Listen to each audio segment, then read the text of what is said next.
Valentine's Day may be over, but true love never dies. If you're secretly crushing on a book lover, then this video is for you. Today I'm going to give you 5 tips to flirt with a book lover. As a warning, these are completely my own opinion, and I take no responsibility if you make a fool of yourself. For a bit of context, I got the idea for this video while I was browsing on YouTube, and the algorithm decided to throw me some shade by suggesting I watch this video. I was like slightly offended, but anyways, I watched it to see if I could learn anything, and he spends the first 2 minutes trying to sell me a watch, and then after that says things like smile more, fake flirt, whatever that is. And while it didn't really help me, it did give me the idea of would this be useful for someone who's a bit more introverted or for the booktube community in general. So without further ado, here are my 5 tips. Number 1, do not interrupt them while they are reading. Let me repeat that. Do not interrupt them while they are reading. I think more extroverted people just don't understand this. I think they think that you're reading because you're bored or because no one's talking to you, so you're like, let me just read so I don't look socially awkward. No. If anyone is reading, I 100% can guarantee you that they are probably enjoying it. They're probably in some fantasy land or imagining some crazy adventures. And I don't think extroverts really get this, but when you interrupt someone who's reading a book, you're competing with a lot. You don't know what that person's reading about. You don't know if it's dragons, if it's some crazy adventure to save the world, if it's this super angsty romance. You have no idea. And then to try to compete with that, it's usually really hard because there's just no way that whatever you have to say, whatever you interrupted them for, will be nearly as dramatic or nearly as emotionally captivating as whatever it is that they are reading. Have you come to tell me that the prophecy has been fulfilled or that I'm the chosen one? I don't think so. They're not going to appreciate you unless there was a fire and they were going to die and you only interrupted them to save them. And on top of that, you have to compete with whatever it is that they're reading. And it's setting yourself up for failure. Number 2 is how to approach them if you want to talk to them about their books. So obviously, let's say you found them in a moment where their book's probably on the table, but they're not actively reading, because we respect rule number 1. And in that case, you just want to try to strike a conversation maybe around their book. I think the important thing here is most people will probably just be like, oh, hey, what are you reading? Don't ask that. Most book lovers kind of early on learn that while people might be polite and ask you oh, what are you reading? They don't usually care nearly as much as you do, or they won't know the title, or you might say this super hype book on BookTube, and you tell them, oh, this is what I'm reading, and the reaction's just oh, cool. At least for me, I learned really early on to give a general, I'll be oh, it's just a fantasy book. I don't even bother to tell the title sometimes because I'm you're not gonna know what I'm talking about anyways. If you're not a book lover, the odds of you knowing what they're reading is very low. So you're kind of, again, setting yourself up for failure by asking them what are you reading? So I think a better approach is to go up to them, see that they're reading, maybe comment on it and be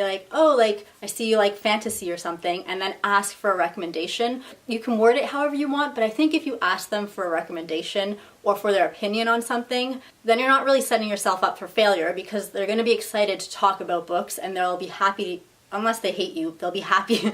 They'll be happy to give you an answer to that. And that way it doesn't hinge on you knowing or not knowing what they're currently reading. There's more possibility that the book lover knows what you're talking about than there is you recognizing the book that they're reading. Tip number 3 is to make reading a part of the activity that you want to do with them, or if you're going to make a date, somehow incorporate reading into that, especially if you guys don't know each other that well. This might sound counterintuitive, but if you guys go on a date, for example, a reading date where you just go to a cute cafe and you can both bring books and read and chill, as an introvert, that is the dream. They don't want to be talking to you, it takes a lot of energy for them to want to be talking to you nonstop. And if they don't know you, nobody really wants to make a commitment for 2-3 hours of just small talk with this random person. No matter how interesting you are, it's not about you. It's just introverts won't enjoy that, period. If you take them on this non-social date, I think A, you'll stand out, but B, even people who obsessively read, you can't read forever, right? You're gonna have to take bathroom breaks. You might randomly read a really emotional part and then want to put the book down. You might want to comment on something the character did. You just want to take a break, go buy a cookie, whatever it is that you want to do.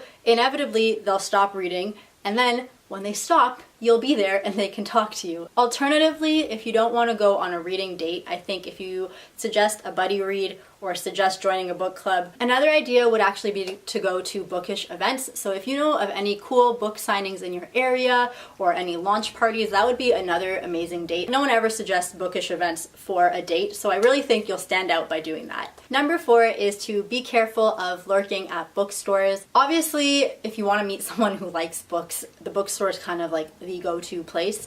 Libraries, you can't really talk, so unless you loiter in front of them, it's kind of difficult. So that essentially leaves bookstores as an accessible place. As cute as it would be, I think that bookstores aren't the most organic place to meet people or even to really have conversations. The exception to this is if it's a smaller, like, independent shop where, you know, it has more of like that cozy atmosphere and you expect that people are going to be a bit more friendly or want to talk to you. Or maybe if you're from a small town and it's normal to talk to everybody all the time everywhere. But if you're in a bigger city and you're going to one of these bigger bookstores like Chapters or something, whenever people come up to me in public, for the most part, like, I don't enjoy it.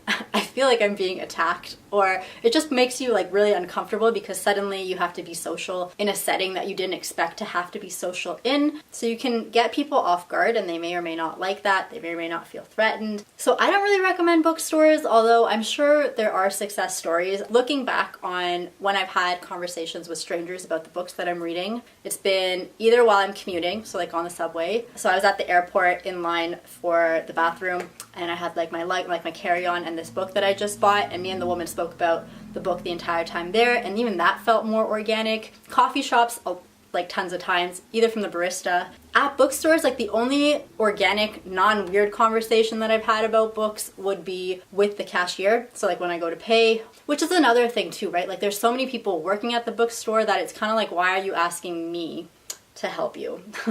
Right? Like unless you just happen to be there and like the person can't reach the book, so you reach the book for them or something. Like there's just very few scenarios that I can think of where it would be organic for you to step in and talk to that person. If I'm at the bookstore, I'm either there to buy what I want, I'm trying to decide what I want, or semi-judging what other people are buying. Yeah, I don't know. If anyone's had success stories at the bookstore, like let me know. I don't think that lurking at a bookstore will get you the most bang for your buck.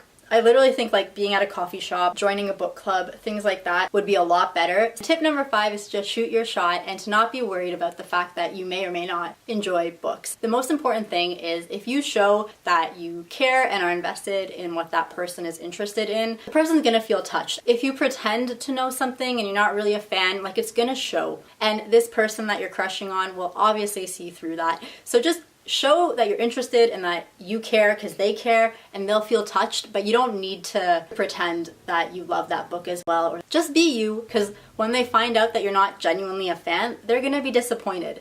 And it doesn't matter how cool you truly are, you're kind of shooting yourself in the foot. So shoot your shot, not your foot. And if all else fails, you can always volunteer your body as either a pillow while they read or just a book stand to prop their books up on. And shout out to Zoe and Kevin for showing you how it's done. Hopefully with all these tips, you're now equipped to go get the love of your life. If any of y'all have any flirting tips or interesting stories that you want to share, let me know down below and I'll see you next time. Bye!